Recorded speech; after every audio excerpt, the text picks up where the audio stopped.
Mr. President, President Donald Trump has a new MAHA strategy, but it's no longer Make America Healthy Again. It is now the Make America Hungry agenda. The president is weaponizing food against America's most vulnerable families. In my state of Oregon, SNAP feeds over 750,000 people, including well over 200,000 children. Now, Oregon is roughly, from its northern border to its southern border, roughly 300 miles. So invite yourselves to do a little calculation. Imagine those 700,000 people lined up along I-5, stretching 300 miles from the northern border with Washington to the southern border with California. And do you think you'll see a person every mile or so? No. You would see a person every 2 feet over that 300-mile trip. You know, it's about a 6-hour drive from the northern border to the southern border. 6 hours driving past a continuous line of people. That, my colleagues, is the vision that Trump has for more than 700,000 hungry people, almost a third, every third person in line, approximately a child. What kind of vision is that for America? When children go hungry, it affects their physical development. It certainly affects the wiring of their brain, their mental development. And it certainly is devastating to their education. My colleague just noted that children can't learn when they hear the grumbling in the stomach. He's absolutely right. Children cannot learn when they're hungry. So it's a threefold attack on America's children. Congress, together, Democrats and Republicans, said this should never happen. So we created a contingency fund.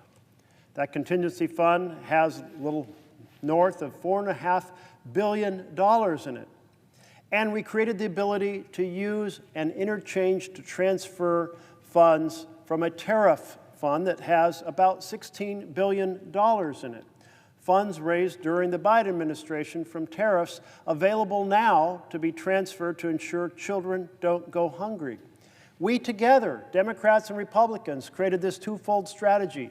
We together, the Senate and the House, created this strategy to ensure children won't go hungry.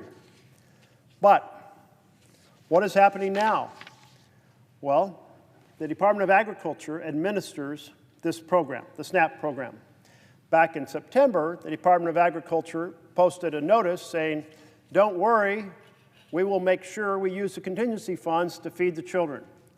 And then, in October, they took that down because the president said, we don't want to use the funds that Congress set up in order to feed children. We want those children and their hunger to be a bargaining chip. We want to make children hungry. We want to diminish their physical and mental health. We want to undermine their education as a bargaining chip. Oh my goodness, what has this country come to that my Republican colleagues and the President of the United States are saying use hungry children as a bargaining chip in our nation? Now, the administration well understood the contingency fund, and they well understood the transfer authority. In fact, they used the transfer authority twice to fund WIC just recently. You know, I saw a speech by the Speaker of the House, Mike Johnson, last week, and he said, we're not going to fund SNAP because it would reduce pressure on Democrats. There you go. You hear it again. Use hungry children as a bargaining chip here in the United States of America.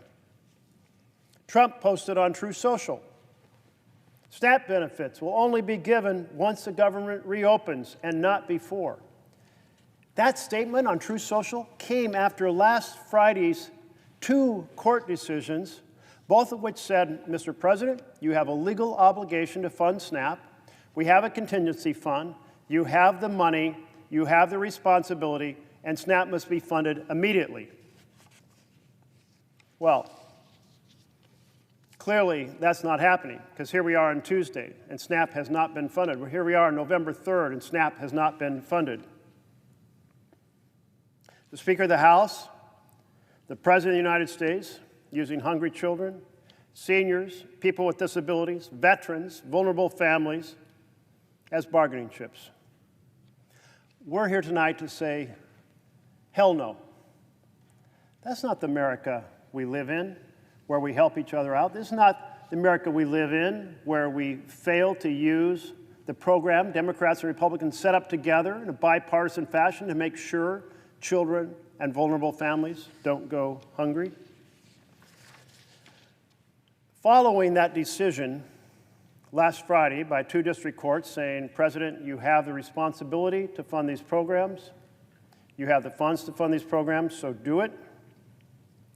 The administration has come back and said, well, we might consider using the contingency fund, but we're not going to use the interchange program. And that means at best we can only fund half the benefits because, well, SNAP takes about $8 to $9 billion per month. And we're talking only about $4.5 billion plus few change that is in the contingency fund. So you have to use the interchange for the other half of the benefits.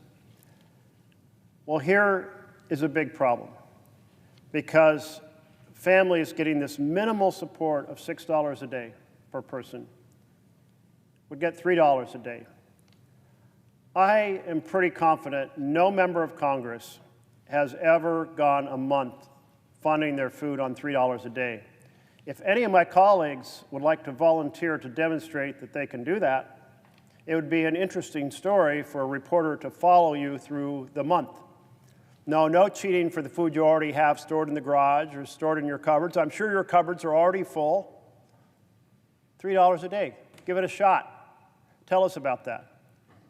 Children are not going to get the food they need. I'm a bit older. When you get older, you don't eat as much today. But I remember how much I ate when I was a teenager. I ate probably 2.5 times, 3 times what I eat now. The second problem is really a whopper. The second problem is that the administration has said because we only want to fund partial benefits, all the computers have to be reprogrammed. We got to change all the federal systems for distributing this fund. And you know what? All the states have to change what they do. So in a court filing yesterday, the administration said it will take weeks or months for most states, or for many states, to be able to deliver the benefits. We don't know if that was 50 out of 50 states. We don't know if that was 40 out of 50 states. But if most states have to reprogram their computers to do this calculation, to get this right, the administration is saying, we're going to do the contingency fund, but people may not get it for weeks or months, with an S on the months. Months? The court said, get it done by yesterday, Monday. This is Tuesday, and the administration said it's going to take us weeks or months to get that funding done. This is just a way of sneering at the court and saying, you may have ordered us, but we'll find a way to slow things down. Again, using the most vulnerable Americans as a bargaining chip. That is fabulously disturbing. Here's the court decision right here. Take a look at it. I invite all my colleagues to read it on both sides of the aisle. It says right in it, families will not be able to get the funding in many states for weeks or months. This document was penned by Patrick Penn, Deputy Undersecretary for Food and Nutrition and Consumer Services at the U.S. Department of Agriculture, formal filing of the Trump administration by the Deputy Undersecretary responsible. I quote it just to make this point again. USDA's understanding that system changes states must implement to provide the reduced benefit amounts will take anywhere from a few weeks to several months. So let's take several months. So benefits get to somebody in Oregon, my 700,000 plus Oregonians who use SNAP, for November, but they don't get it until January. Really? Colleagues, that's acceptable to you? Come to the floor and tell me why that's acceptable in your state. That's not acceptable to me. I don't think it's acceptable to any of you. So where are you? Why aren't you down here right now saying the same thing? This should be bipartisan.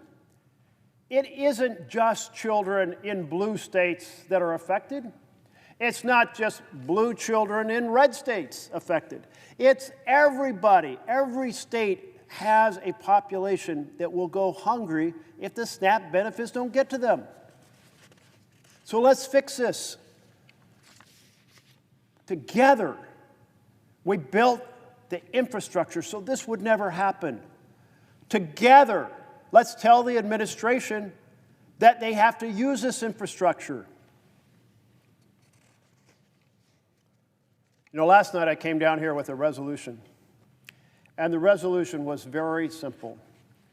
It says, we together built the infrastructure through the contingency fund and through the interchange transfer ability to make sure children never go hungry.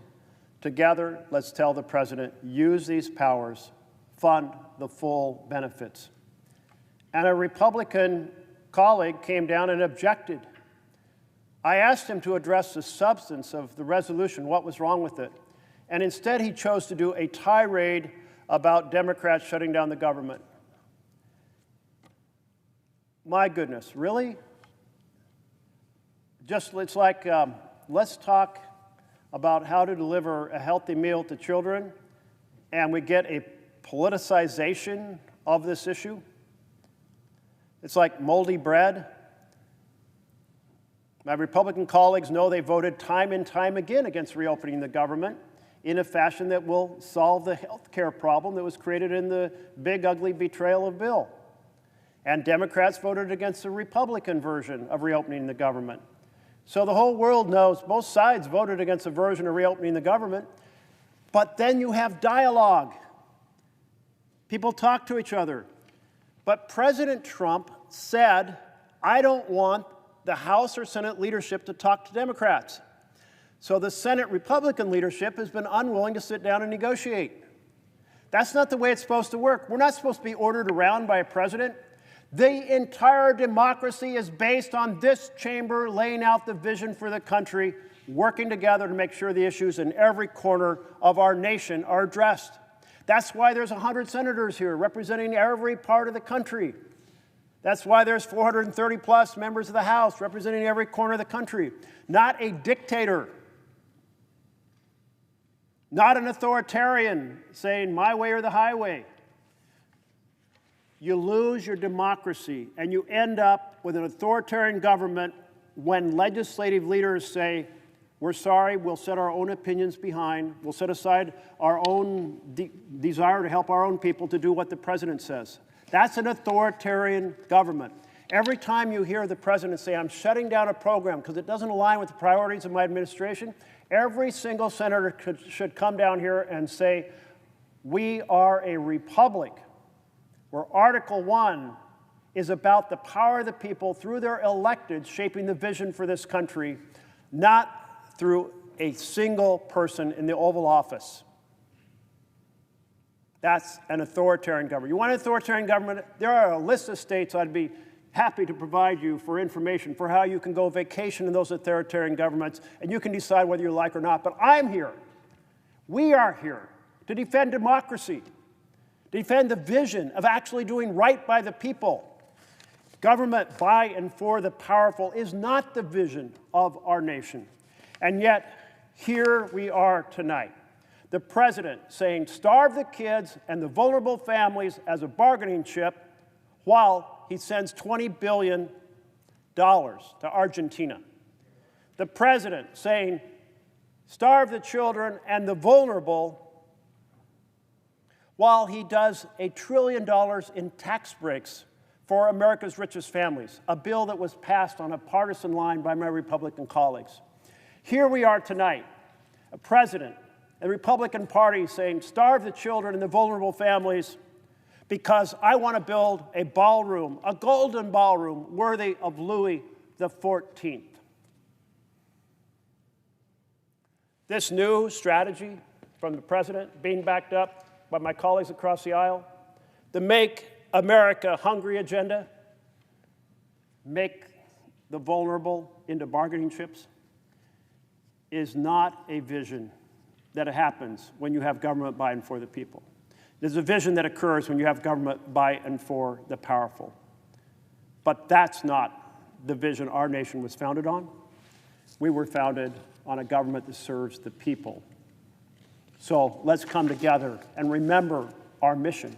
Remember our oath of office to that Constitution that lays out the checks and balances to ensure that we serve the people, not the oligarchs, not the most powerful, not the billionaires. Let's address this issue immediately and tell the president we're 100 senators strong. Fund the SNAP program. You have the authority, you have the money, you have the responsibility, and none of us should stand for those children being bargaining chips. Thank you, Mr. President.